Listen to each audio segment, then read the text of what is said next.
No sir, not again. It's the Gruesome Twosome and we back for another video. I guess technically I'm back.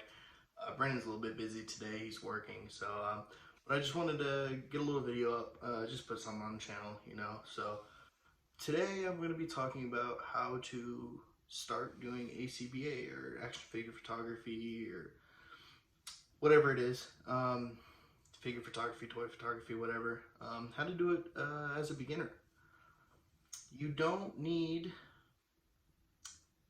a bunch of stuff to start out doing it, like dioramas and all this props and all that.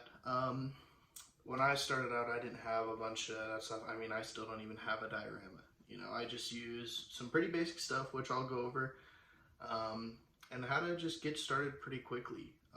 You don't need a lot of stuff.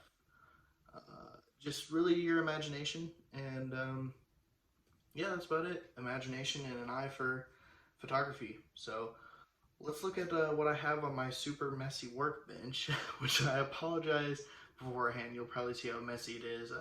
I've been working on a couple customs, so it's a little messy right now, but I have the area set up to where I want to show you, and we'll take a couple shots and I'll show you guys how I usually set up. So yeah, let's get into it.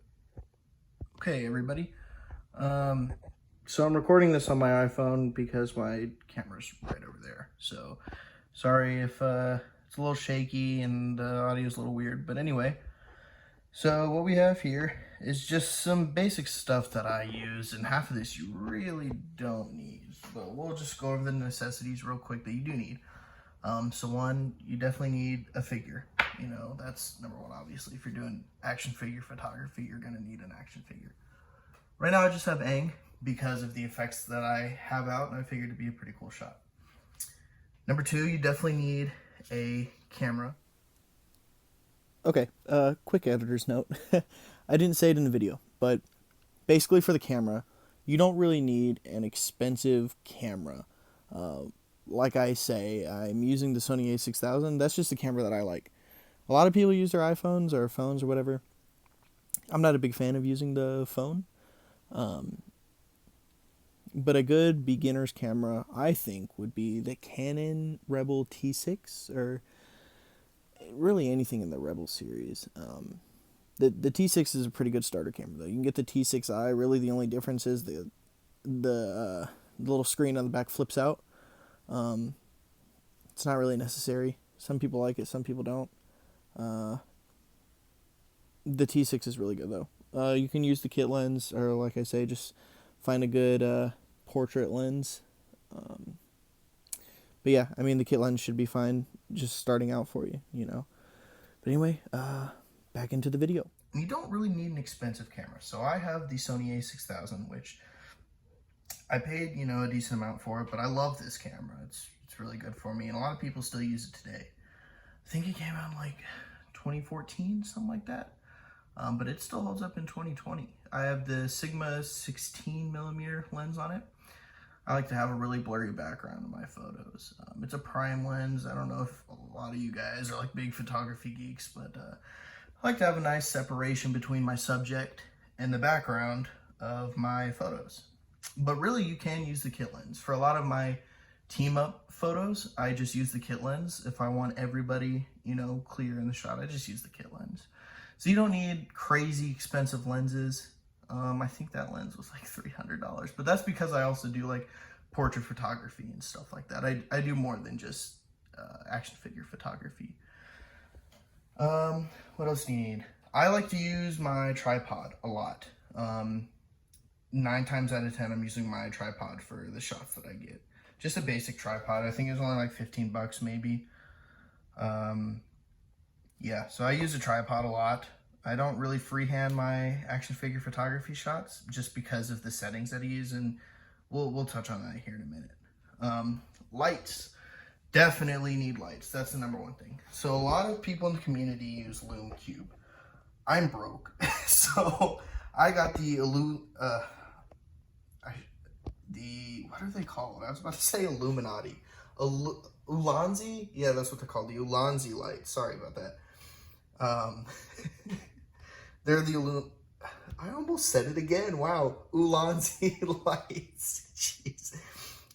But yeah, that's what I use, and they're about like 20 bucks each. The Lume Cubes are like 60, 70 bucks each. I don't know. They might have went up or down in price, but last time I checked, that's about what they were.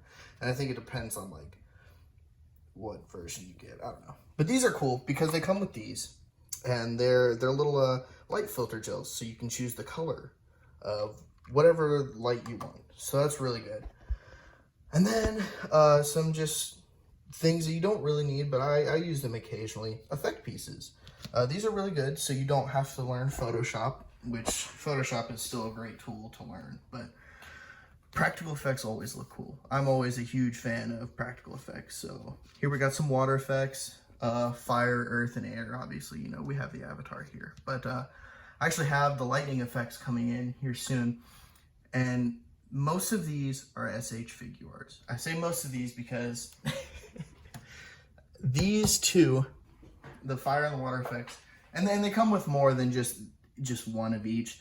I just only had these out, but the fire comes with like 3 sets and then like 4 little ones, and then the water comes with a bunch of little things, but I just had these out. But anyway, these are the same model as the SH Figuarts, like they look identical, you know, but these are actually like some off-brand third company, way cheaper. The SH Figuarts are like 60 bucks for like each of these, but the off-brand, like these were only like 20, 15 bucks, something like that. Same with those, and they're the exact same thing. You know, a lot of people complain about the smell. I haven't had that chemically plasticky smell at all with them. So for me, they've been good, and I just bought the lightning effects. They're coming in soon, so hopefully those are like the same quality as these, but you can't even tell that these are the off-brands. Those back there are the actual SH brand, the air and the earth effects, but yeah, that's that. And then if you want to get creative like me, you make your own effects. So these aren't for Aang, these are actually for Spider-Man, and these are webs that I made. They're it's just white wire that I twist together, and yes, it's all bendable. I can't really do it with one hand, but you know, you can bend it in any shape you want. You put the little loop through the wrist, but if you guys want, I'll make a video on how to make those. It's actually really simple. But yeah, I made these for Spider-Man. They look really good. I tried to make them look comic booky. Ooh, my bad, my finger got in the shot. I tried to make them look comic booky. But yeah, I think they turn out fine. And then the last thing you do need, if you're just doing a basic setup, you don't have any diorama or nothing, because I don't have anything here, is poster board. And that's what this is right here. I just spray painted this poster board black. You can use white. I use white in some of my shots, but I mainly just use black and white. You'll see a lot of customizers use different color, or not customizers, I'm sorry, photographers use like orange or blue in the background of their diorama shots, and that looks really good. But for me, since I don't have any dioramas yet, I just use the black or the white, because it gives the focus on my subject and anything else I want to put in the shot with the subject, which the subject being the figure, you know. So I mainly use the black, but the white is good for some shots, you know. But yeah, I use the black, and then, you know, you just kind of fill up the scene.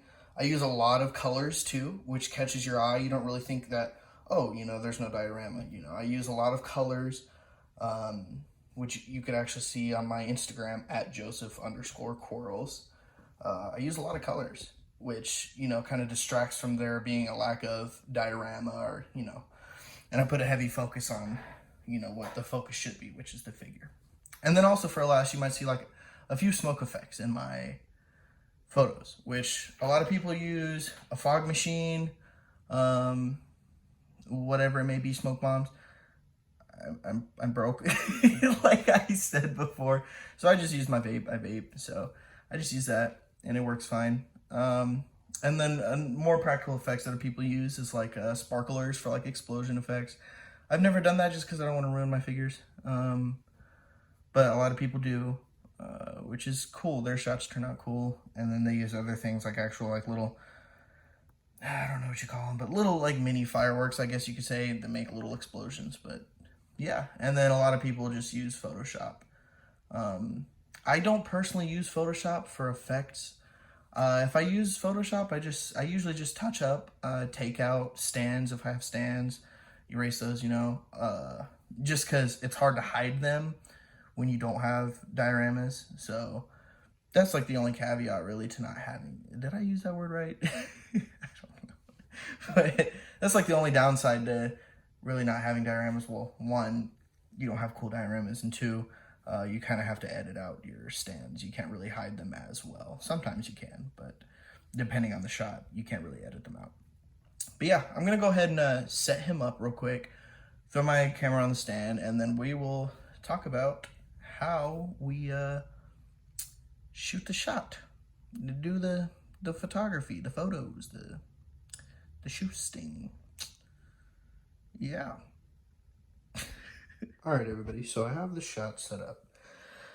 Here's what I got on my camera, and then here is the actual setup. We'll go over what I have going on there. But this is what it looks like on camera. Remember, things are going to look a little bit different on camera than they will when you're setting it up. So keep that in mind when you're setting up your shot. Now for my settings, I have the shutter down to 20. And the reason I have it that low is because, one, I have it on a tripod, so I'm able to let in a lot of light without introducing any shake, right?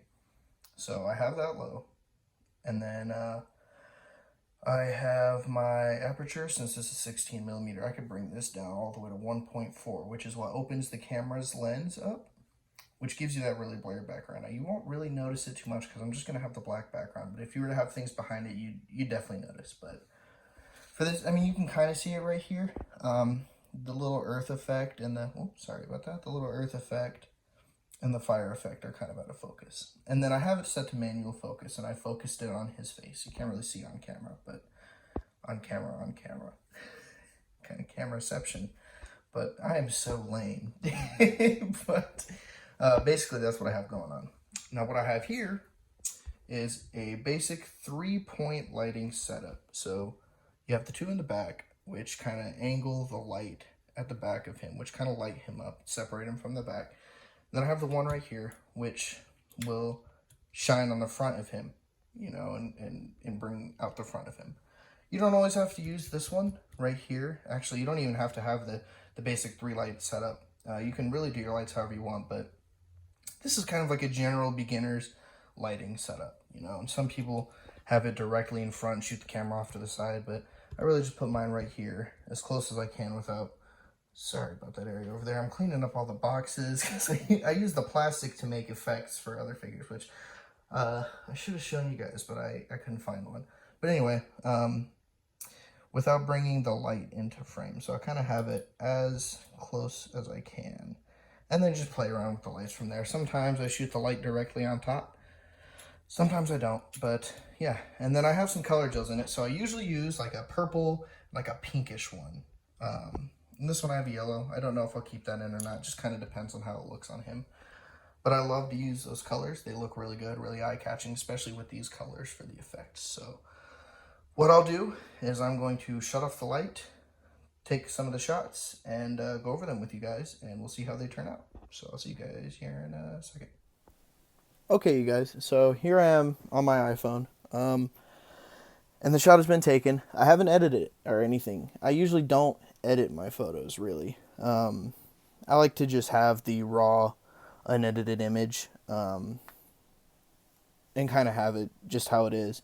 And I'll sometimes I take the shots over and over and over and over until I get that perfect shot, which I assume a lot of photographers do. But to me, like, I won't stop shooting until everything is absolutely perfect. Which I'm noticing some things in this photo that I don't like, which I'll go over here in a second.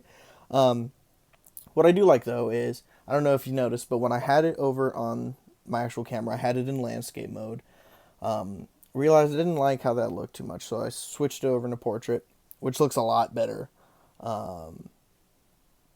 Some shots just look better in portrait mode than they do in landscape, which is what I thought, how I thought this one looked. It looked better in portrait.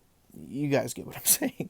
But anyway, so we'll go over what I do like and what I don't like. So what I do like about this photo is, and yes, I added a little bit of smoke effect, gives it some atmosphere, If you add that, it just brings a little bit some extra to the photos. The light kind of bounces off it. You can kind of see the light kind of bouncing off of the smoke in the air. So it gives it a nice little effect.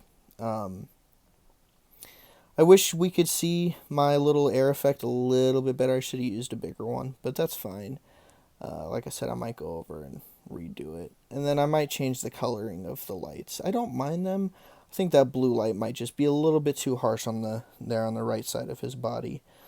And then also what I don't like is, well, one, my lens is really, it likes to capture everything in the image, especially that little bit of dust that I didn't wipe off of my figure. Ugh, I'm so mad about that. So I'll have to go back and wipe that off. I didn't even notice it until I put the photo on my phone.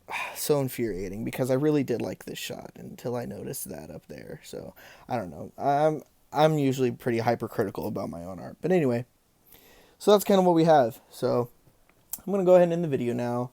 But yeah, just go ahead and just start, man. That's like my biggest thing is, if you want to do something, just do it. Even if you don't think you're going to be good at it, you know, who cares if somebody doesn't like your art? It's your art. Just do it for yourself, you know.